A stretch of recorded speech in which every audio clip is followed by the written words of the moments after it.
മനസ്സിലായിട്ടുണ്ടാവും. അതുകൊണ്ട് തന്നെ സൗണ്ടിന് ചെറിയ പ്രോബ്ലംസ് വരാൻ ചാൻസ് ഉണ്ട്. നമ്മുടെ ഈ ഒരു വീഡിയോ എന്താണെന്ന് വെച്ചാൽ നിങ്ങൾക്ക് തമ്പേരൊക്കെ കണ്ടപ്പോൾ തന്നെ ഓൾമോസ്റ്റ് മനസ്സിലായിട്ടുണ്ടാവും.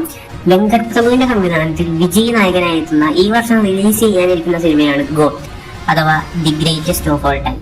ഈ ഒരു സിനിമയുടെ സ്റ്റോറി എന്ന് കണ്ടിട്ട് 2-3 സ്റ്റോറി ട്വിറ്ററിലൊക്കെ ഇങ്ങനെ ഭയങ്കര വൈറലായി കിടക്കുന്നുണ്ട്.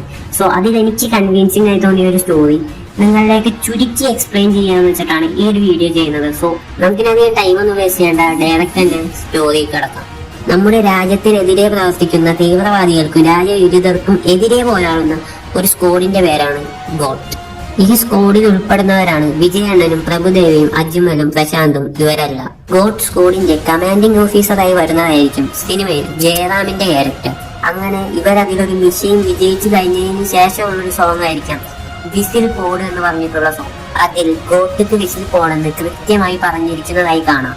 ഇതിൽ നിന്ന് തന്നെ നമുക്ക് വേണമെങ്കിൽ മനസ്സിലാക്കാം ഗോട്ട് എന്നതുകൊണ്ട് അർത്ഥമാക്കുന്നത് അവരുടെ സ്ക്വാഡിന്റെ പേരാണ്. സിനിമയിൽ വിജയനന്റെ ഭാര്യയായി വരുന്നതാണ് സ്നേഹ. അവർക്കൊരു ആൺകുട്ടിയും ജനിക്കുന്നു. അങ്ങനെ ഇരിക്കെ ഒരു മിഷന്റെ ഇടയിൽ കൂട്ടത്തിലൊരാൾ ചതിക്കുന്നു. പ്രഭുദേവയുടെയോ പ്രശാന്തിന്റെയോ ക്യാരക്ടേഴ്സ് ആവാനാണ് ചാൻസ് എന്നാണ് പറയുന്നത്. ആ മിഷനിൽ അങ്ങനെ വിജയനെ വെച്ച് ബാക്കി എല്ലാവരും മരിക്കുന്നു. അതേ തുടർന്ന് സ്നേഹയും കൊല്ലപ്പെടുന്നു. അതിനുശേഷം വിജയനും മകനുമായി റഷ്യക്ക് നാടുവിടുന്നു.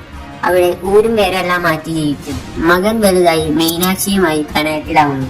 അതായത് പടത്തിൽ വിജയുടെ ഡി-ഏജിങ് ചെയ്തു വരുന്ന ക്യാരക്ടർ ക്ലോൺ ഒന്നുമല്ല, പുള്ളിയുടെ മകൻ തന്നെയായിരിക്കും. അങ്ങനെ ഇരിക്കെ റഷ്യയിൽ ഒരു ഭീകരാക്രമണം ഉണ്ടാവുകയും റഷ്യൻ ഗവൺമെന്റ് വിജയന്റെ പാസ്റ്റ് തിരിച്ചറിയുകയും ചെയ്യുന്നു. ശേഷം പുള്ളിയോട് സഹായം ആവശ്യപ്പെടുന്നു. അതിന്റെ ഭാഗമായി വിജയണ്ണൻ തന്റെ മകനോട് തന്റെ പഴയ പാസ്റ്റ് വെളിപ്പെടുത്തുന്നു. അതേ തുടർന്ന് അവര് രണ്ടുപേരും കൂടി തീവ്രവാദികളെ നശിപ്പിക്കുന്നു.